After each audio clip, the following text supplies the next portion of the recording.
Assalamualaikum warahmatullahi wabarakatuh. Salam sejahtera dan salam satu Malaysia. Yang amat berhormat Tan Sri Datuk Haji Muhyiddin bin Muhammad Yassin, Timbalan Perdana Menteri Malaysia. Yang berbahagia Datuk A.B. Rahim bin Muhammad Noor, Ketua Setiausaha Kementerian Pengajian Tinggi. Yang berbahagia Profesor Emeritus Tan Sri Anwar Ali, Presiden dan Naib Chancellor Universiti Terbuka Malaysia. Yang berbahagia Profesor Insinyur Dr. Riza Atiq Abdullah OK Rahmat yang mewakili Naib Chancellor UKM. Tuan-tuan dan puan-puan yang dihormati sekalian.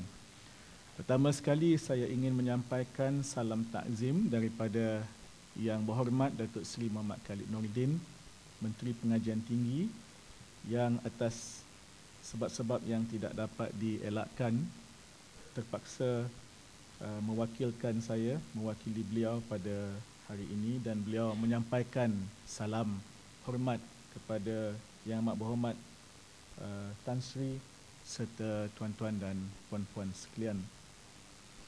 Bagi pihak beliau dan juga bagi pihak kementerian dan bagi pihak semua peserta, saya ingin melafazkan rasa terima kasih yang tidak terhingga kepada Yang Amat Berhormat Timbalan Perdana Menteri kerana telah sudi untuk meluangkan masa bersama-sama dengan kita pada pagi ini. Kita berikan tepukan terima kasih. Saya juga nak mengucapkan berbanyak-banyak terima kasih kepada pihak POUM dan UKM yang membantu bekerjasama dengan KPT dalam melaksanakan program kita pada hari ini. Izinkan saya untuk membacakan teks ucapan Yang Berhormat Datuk Seri Menteri Pengajian Tinggi. Tuan-tuan dan puan-puan, pada hari yang bersejarah ini kita akan menyaksikan 3 acara utama, iaitu pelancaran Pelan Induk Pembudayaan Pembelajaran Sepanjang Hayat Nasional bagi tahun 2011 hingga 2020. Yang keduanya, pelancaran laman web pembelajaran sepanjang hayat peringkat nasional. Dan yang ketiganya ialah perasmian persidangan antarabangsa pembelajaran sepanjang hayat. Antara kita yang hadir pada hari ini ialah para penyelidik, penggubal dasar pengajian tinggi serta para pembekal latihan dan pendidikan pembelajaran sepanjang hayat kepada komuniti dan rakyat jelata, termasuk setiap pihak yang berkepentingan ataupun stakeholders. Setiap anggota dan organisasi yang terlibat pada majlis hari ini berperanan penting dalam mempromosi dan menggalakkan pembelajaran sepanjang hayat dengan cara dan kepakaran masing-masing. Tuan-tuan dan puan-puan, Kementerian Pengajian Tinggi memberikan fokus yang tinggi terhadap pembelajaran sepanjang hayat, dan ini bermula daripada misalnya pada tahun 2007 apabila kita melancarkan Pelan Strategik Pengajian Tinggi Negara yang telah menggariskan strategi dan inisiatif untuk mentransformasikan pendidikan negara melangkaui tahun 2020. Pelan strategik tersebut mengandungi 7 teras strategik, di mana pembelajaran sepanjang hayat merupakan salah satu daripada teras strategik tersebut.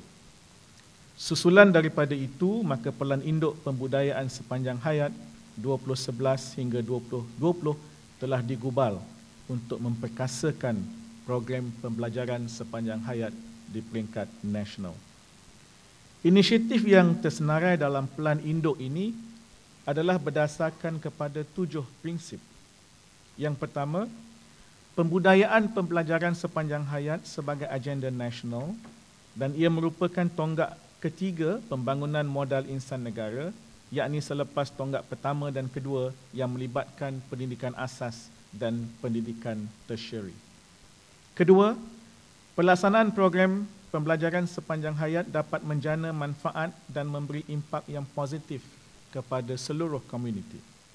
Ketiga, peluasan akses program pembelajaran sepanjang hayat kepada semua dan memastikan keberkesanannya. Yang keempat, memastikan accountability program pembelajaran sepanjang hayat yang dilaksanakan pada setiap peringkat pelaksanaan. Kelima, penerapan elemen kreativiti dan inovasi dalam program dan aktiviti pembelajaran sepanjang hayat. Keenam, penyampaian program pembelajaran sepanjang hayat yang berlandaskan kepada penggunaan ICT yang meluas. Dan yang ketujuh, penanda aras program dan aktiviti pembelajaran sepanjang hayat terhadap kualiti dan standard antarabangsa dan amalan terbaik di dunia.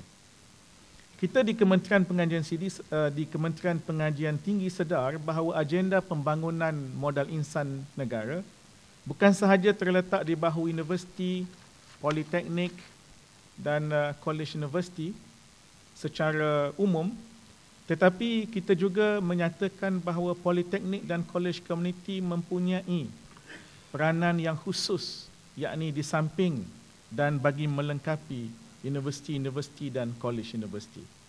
Yang amat berhormat Tan Sri sebenarnya telah merasmikan rebranding program college community beberapa bulan yang lepas, yang sebahagian daripadanya adalah sesuai dengan projek yang kita ataupun pelan induk yang dilancarkan pada hari ini. Kita di KPT juga merancang untuk meningkatkan penyelarasan semua pihak yang berkepentingan dalam pelaksanaan program ini ataupun pelan induk ini. Pelan induk dan program ini akan dipromosi secara besar-besaran untuk menggalakkan orang ramai menyertainya bagi tujuan meningkatkan ilmu, profesionalisme dan kepakaran masing-masing. Pengenalan kerangka pengiktirafan pengalaman kerja terdahulu atau dengan izin Accreditation of Prior Experiential Learning merupakan satu saluran khusus bagi pekerja yang berpengalaman luas dalam sesuatu bidang kemahiran untuk mendapat pengecualian kredit dan diambil kira dalam pertimbangan untuk kemasukan ke universiti. Kerangka pengiktirafan pengalaman kerja terdahulu ini dijangka akan meningkatkan bilangan pekerja yang mengikuti program diploma dan ijazah sebanyak 10% dalam tempoh 5 tahun yang akan datang. Tuan-tuan dan puan-puan, majlis pelancaran pelan induk ini dilakukan bersempena dengan persidangan antarabangsa yang bertemakan mentransformasikan negara melalui pembudayaan sepanjang hayat.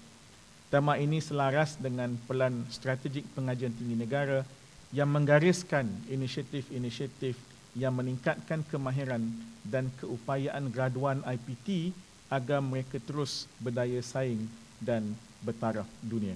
Kita sangat berharap agar persidangan ini akan membolehkan semua peserta bukan sahaja berbincang tetapi juga melahirkan idea-idea baru, pendekatan-pendekatan baru, berkongsi pengalaman dan belajar daripada kejayaan-kejayaan yang telah dilaksanakan di tempat-tempat yang lain.